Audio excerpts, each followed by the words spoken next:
alaikum wa rahmatullahi wa barakatuh. You're welcome to today's episode of the Sahur Kitchen. Today, bi'Iznillah, we will celebrate our frontline heroes. They have been taking the burden of the entire pandemic off us, ensuring that we stay safe by staying at home while they face the battlefield. SubhanAllah. We will celebrate them today, and that's what we're dedicating the entire show to. Join me on the other side of this break when I bring on my guest.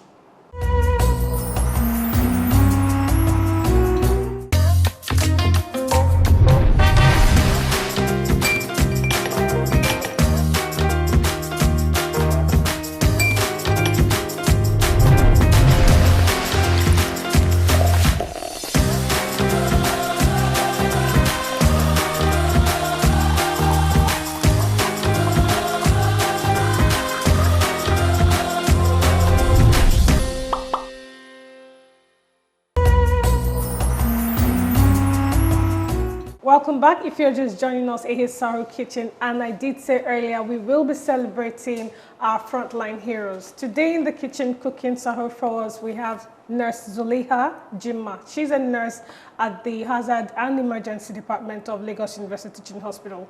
Jazakumullahu khayran for coming. In fact, not just a nurse, but she's had to deal with a COVID positive patient. You've had to part in treating a COVID positive patient, right? They do come to our centers, but we send them to the isolation ward. Alhamdulillah. So inshallah ta'ala, today is dedicated to them. What would you be cooking for us this morning? We'll be cooking Honeywell wheat meal with egusi soup. Awesome. So just talk me through a recipe. We have our vegetable here, ugu vegetable, our pepper, our seasoning cube, palm oil there, the assorted meat, momo, onion, our low-cost bean, egusi, then the stock meats, water, fish, and finally our Honeywell wheat meal. All right, great. Alhamdulillah. You can wash your hands and we'll get the cooking started. I did say that we're celebrating our frontline heroes, and I've just introduced our guests to you. So inshallah ta'ala, I have an assignment for you, viewers. We will together make dua for our heroes. Already by now, you would have been making an adhkar every single morning and evening dedicated for evil diseases. If you don't, I'll just quickly remind you. Allahumma inni a'udhuka min al-barasi, wal-jununi, wal-juzami, wa min sayyil asqam. I trust that you've been saying this. If you haven't, please make time out to do it every morning and evening, inshallah. It's in your fortification of Muslims. But together right now, we will pray for our frontline heroes. We're going to recite the last two surahs of the Noble Quran, which is what we use for protection normally, that Allah continues to protect them throughout this whole pandemic and of course beyond, and also our families as well, inshallah. If you're ready, I'm ready. A'udhu billahi minash shaitanir rajim. Bismillahir rahmanir rahim. Qul a'udhu birabbil falaq min sharri ma khalaq wa min sharri ghasikin idha waqab wa min sharri naffasati fil 'uqad wa min sharri hasidin idha hasad. Bismillahir rahmanir rahim. Qul a'udhu birabbin nas, malikin nas, ilahin nas, min sharri waswasil khannas, alladhi yuwaswisu fi sudurin nas, min al-jinnati wan nas. Ameen. Jazakumullahu khairan. May Allah continue to keep every single one of you protected. So straight to it. What would you like to start off with? We'll put our water on the fire for the wheat meal. Yeah, I'll boil that in the kettle. What else would you want to do? Then I would like to mix my egusi. Okay. Or put oil on the fire. So I'll put the oil on the fire for you. Are you okay with this pot for your egusi? Let me use the smaller pot. This one? Okay then. Okay. Okay, so I'd like to first of all know, you, when the whole pandemic was coming and you saw the rarity of the war landing on our terrain, how did you prepare for it? Were you afraid? Did you consider I better stop working now? You know, what were the thoughts that went through your mind? Alhamdulillah, we know we have Allah at our back and He's always there for us. So the only thing we know we should continue doing is to pray to Allah, because we don't have anywhere to run to. This thing is in the whole world. The first we are running to America or anywhere is over there. So we don't have anywhere to go to. Now for us to stay here and continue to pray and get ready for it, and we prepare for it.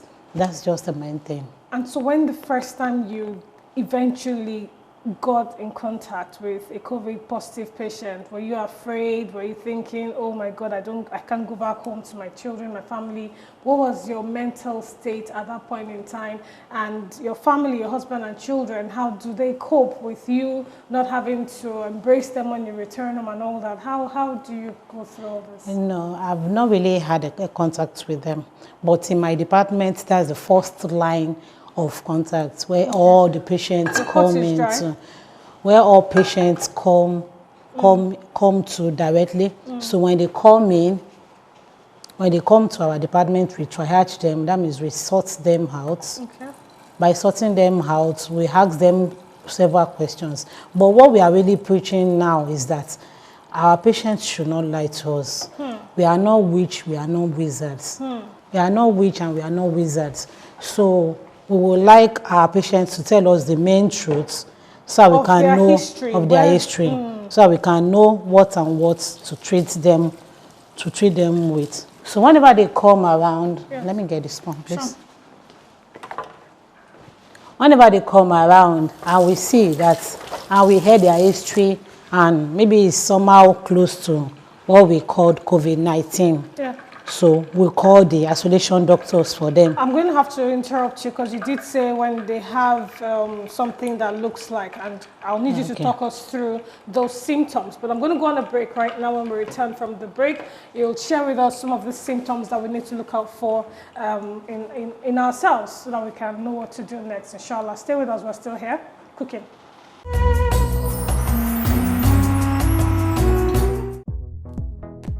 Thinking of the perfect gifts this Ramadan season? Honeywell Ramadan Pack is the perfect gift to have and to share, either at Sahur or Iftar. Honeywell Ramadan Pack has something for anyone and everyone. Also, introducing the new Honeywell Ramadan Mini Pack. Why buy in pieces when you can get all Honeywell product in one single pack and save yourself some money while at it? Honeywell Ramadan Regular and Mini Pack are all available at all ShopRite and Spar outlets, and also available at all key stores nationwide. Ramadan Kareem from Honeywell Flour Mill.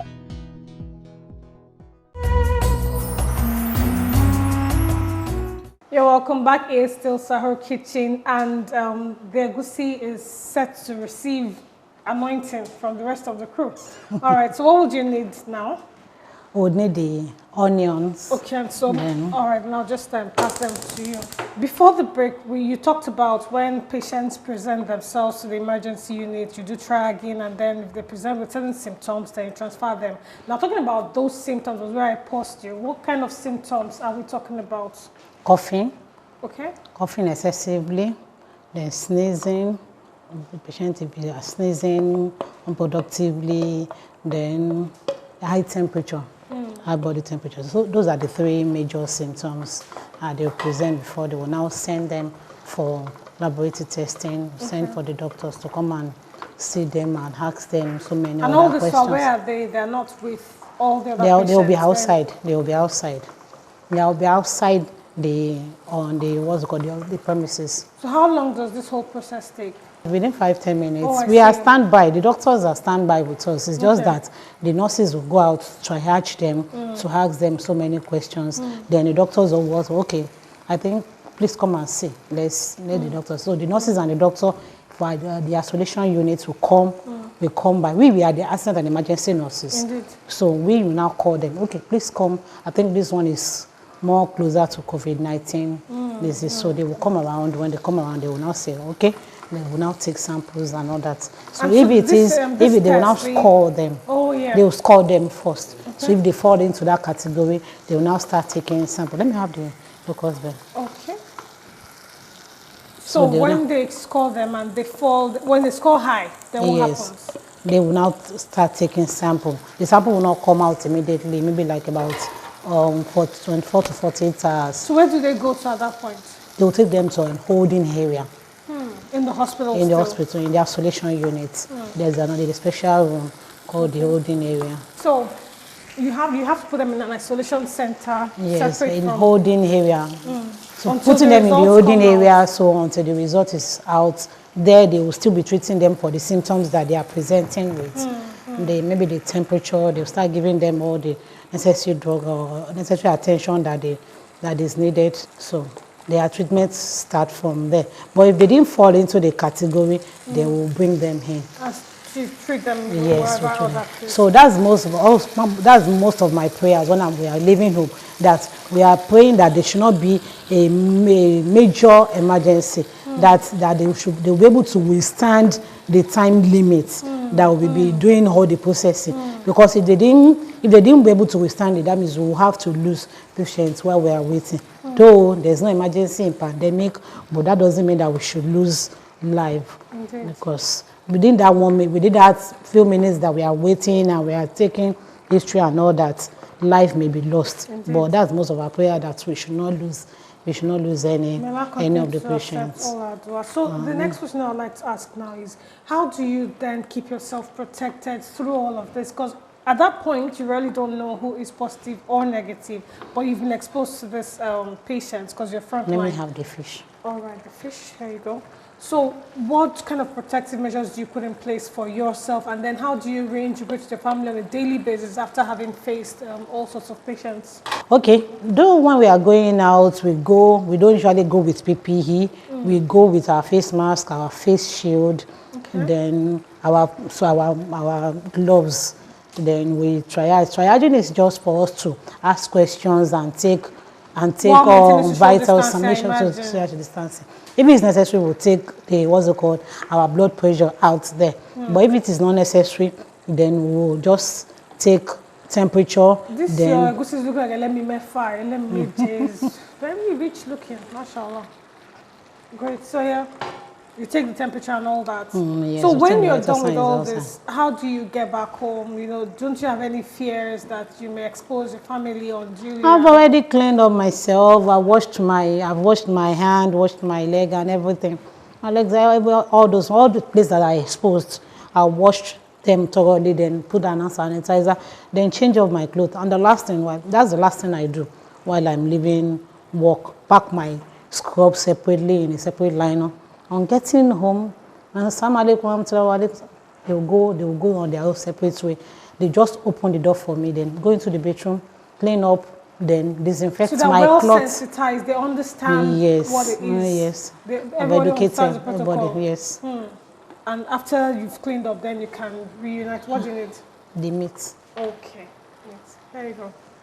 The spots. So what would you say are the general measures to take? And it's one, can any individual personally treat themselves at home because they are afraid to come out and declare themselves as positive, or the fear of stigmatization? So they are at home taking, we've heard all this, you can use garlic, use ginger, use all sorts of concoction. Some mix, there's all sorts, really. So are these things real? Can you take care of yourself at home? If yes, what kind of precautionary measures, what kind of treatments would you recommend? While you think about it, we'll go on a break now. When we return from this break, inshallah ta'ala, we'll continue the cooking. And of course, you have enough time to answer the question. Stay with us.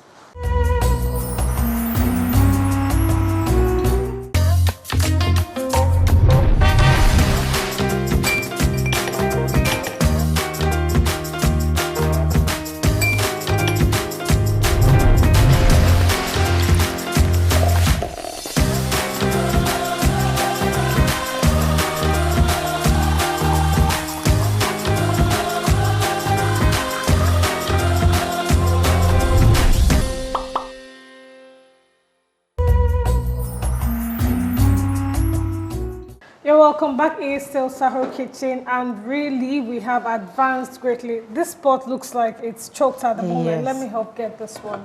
All right, so what we will need to also enlighten people now, like I asked just before we went on the break, is are these remedies real? Do they work? And if they do, what exactly? And then even in the hospital. So for those that, we're not encouraging them to stay home. And do you need me to help you turn? Yeah, okay, thank you. Okay, I'll just do that very quickly off. So if they need to, do these personal remedies themselves, how does it work? And then even in the hospital, what kind of, is there a cure already for this? What's going on at the moment? Though there's no scientific backing for for this home remedy, but there is no side effect for them. Okay. So if we decide and say we are using home remedy, fine, we are good to go. And if we say no, but the main thing there is that we should not stay back home. So once you present with these symptoms, they should just come. They should come to the hospital. They should come to the hospital. This is what is raining now. So they should come to the hospital and find out. We will now diagnose them if it is COVID or not. I think another question I'm curious to ask is, there's a lot of talks around immunity, that this, if you have high immunity, there's a high likelihood that you fight it faster than somebody else. How true is this? And then what can you do to boost your immunity? Though we need to boost our immunity just to fight against any invading microorganisms that want to come into our system.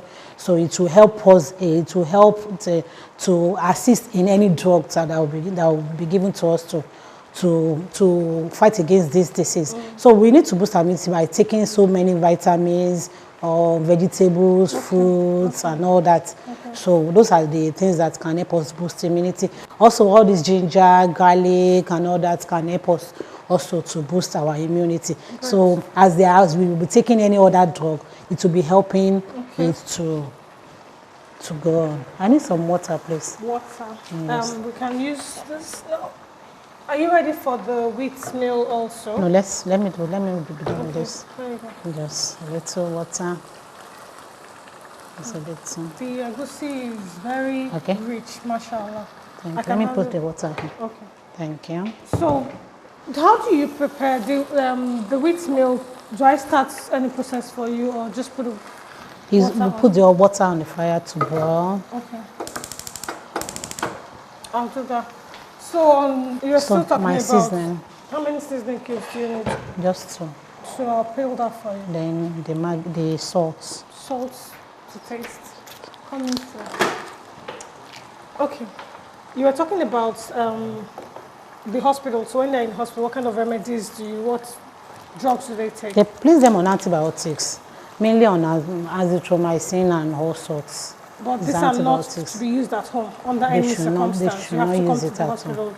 All right, so what kind of precautionary measures should we take so that we don't get into trouble, really? Yes, there is an acronym that people create for this. They said you should avoid touching men with unclean hands. That means avoid touching your mouth, your eyes, and your nose with unclean hand. Then you should fulfill the rights of women. Wow. I love Islam. Mashallah. You should fulfill the rights of women. That means you should wash your hand regularly or use your hand sanitizer. Then obey all the directives, maybe by the government and all the, maybe by the your water is boiled, and also the egusi. Okay. So, should we pour in? Let's pour the vegetable. Okay. Let's pour the vegetable inside it. There you go. Okay, so I said we should obey the directives. Wash your hands, obey directives. Then the hem, that you should make a physical distance, move away, do social distancing. Okay, I think this vegetable is okay now. We'll not use everything. Thank you. And then the E and the N. Then the E, you exercise regularly, ensure you eat enough vegetable, you eat healthy food, and ensure you eat fruits and all that. So N, no shaking, no hugging, no clubbing, no going out. Stay at home. So that's the acronym. So we should make sure that we do all this. If we do all this, do not touch men. Don't touch men. Then fulfill the rights of women. Great. So, mashallah. So that's the main. Your wheat, I can help you finish that off so you can start the wheat. Okay. Just turning. We can load in. Okay then. So we are almost done here, and we'll be going off to set the table. I just need you to start the wheat. Is this good to go? Done? Yes, done. yes. So I can take it off? Yes. Mashallah. Alhamdulillah, great. I'll be cooking the wheat meal now. I prefer to use the wok, so I'll be able to turn the wheat very well. It gives me enough room to roll. I prefer to use this. Okay. So we pour in our wheat meal little by little. Stir. While you do that, I have something for you. I'll just start to clear up, and then We have this Honeywell Ramadan pack for you. It has everything in it from Honeywell, the spaghetti, macaroni, whole wheat meal. It has semolina, and of course we want you to come in to enjoy with your family, inshallah. Mariam is waiting for us. She's getting up to all sorts in her kitchen. Let's find out what she's doing, and right after that you join us at the dining. Stay with us.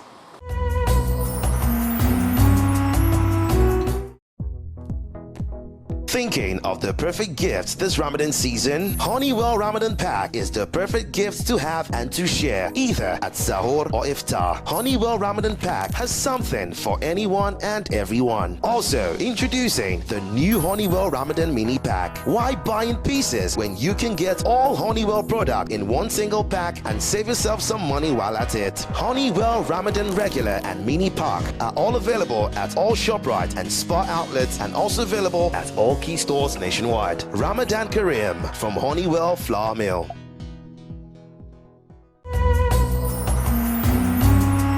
Assalamu alaikum wa rahmatullahi wa barakatuh. You're welcome to another episode of Kitchen Time with Mariam.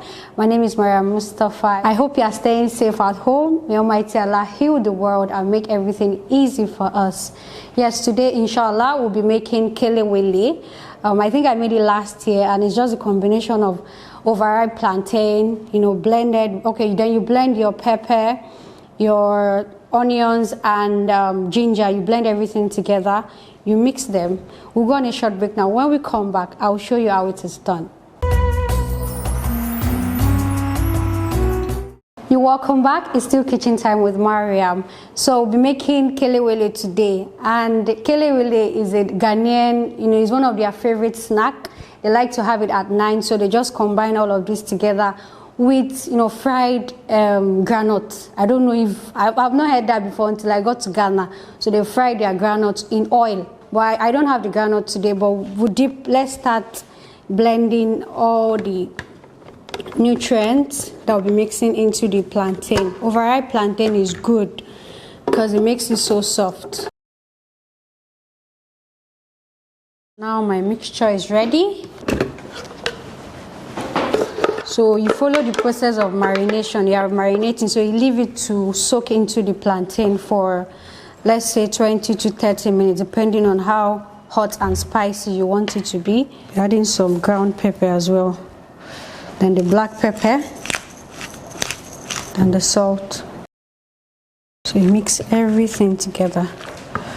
So you can set aside for 20 to 30 minutes. So you add enough oil because you are deep frying. So you keep tossing to make sure everything becomes evenly golden brown.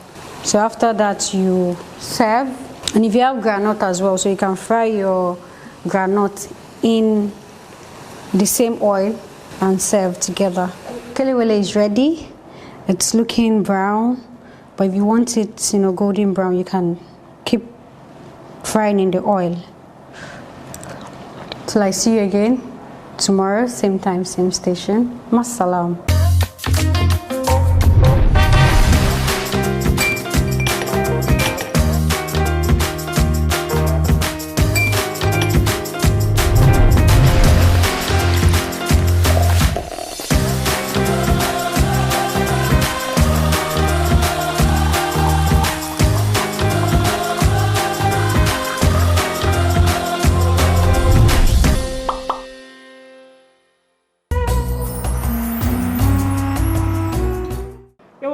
If you're just joining us, it's still the Sahur Kitchen, and we're set to have our Sahur. Don't forget that this segment is brought to you courtesy Right Foods Limited, makers of Biggie Sausages, Right Sausages, Fearless Energy Drink, Biggie Drinks, and of course Biggie Premium Drinking Water, the best water you can have. It is so soft on the throat, very refreshing, mashallah. Alhamdulillah, I mean, we've talked about basically how you can cope with how you deal with the family after interacting with patients. You've also talked about precautionary measures that every single one of us should take. I think what we would like to leave it off is where what kind of measures do you frontliners take in ensuring that you don't transfer this virus to your families? What do you put in place? Mashallah, alhamdulillah. What I usually do is whenever I finish work, then I pack my scrub in a nylon polythene bag to go home. The last thing I do is wash my hand. On getting home, on the doorbell ring and they open the door, Assalamu alaikum warahmatullahi, to my children, I ask them to go away. Though I've told them before they will go away, but I will tell them again just to remind them to go away, not to hug, not to shake, not to touch me at all. They don't even touch my bag or anything. So I just go in with my. They usually bring the hand sanitizer for me to sanitize my hand. I've taught them about that they should. Anybody that is coming in, they should give them hand sanitizer and sanitize their hand. I'll sanitize my hand. But what I usually tell them, I don't even need the hand sanitizer now. I need to wash my hand because I know I may have touched so many things while on my way home. So I'll go in straight to my bedroom. But if it's a place that there's a bedroom outside your home, so it's preferably you enter your bedroom first, wash your bizarre, you take your bath, what's it called, then disinfect your clothes in the bedroom there. But it's better you use your hand to wash your scrub these days, not to use a washing machine. But if it is a bedroom that is inside the house, then you enter the house, go straight, but let them be helping you to open the door, so you will not use your hand at all to infect the door. So it's better when you are going in, just be going in like this, so you will not be able to touch anything. So when you go into the bedroom, wash your hand, take your bath, do anything you want to do. You want to perform your ablution, you want to do your salat or whatever, then you go. No shaking. Even my small kid, a year-old, please just take her away. Even now that there is lockdown, my husband is always at home, working from home. So he will tell them, please just stay back, don't move close to your mommy. Then I'll take off my clothes and change my clothes. Alhamdulillah. MashaAllah, alhamdulillah, Jazakumullahu khayran for spending time with us. I've been the one eating while you did all the talking, so you can save us your own meal. It is very nice, mashallah, and very rich, very yummy. I have this for you, courtesy Right Foods Limited. We want your family to stay refreshed every single day of Ramadan at Sahur and Iftar, and of course, the rest of the days, inshallah. Jazakumullahu khairan to Biggie Premium Water. Yes. Jazakumullahu khairan to the company. May Allah continue to help them and help the company to grow more. Amin. Jazakumullahu khairan. That's how far we can go on the show today. Join us same time tomorrow. Bi'Iznillah, we'll bring you another beautiful package of the Sahur Kitchen. Until then, ma salam.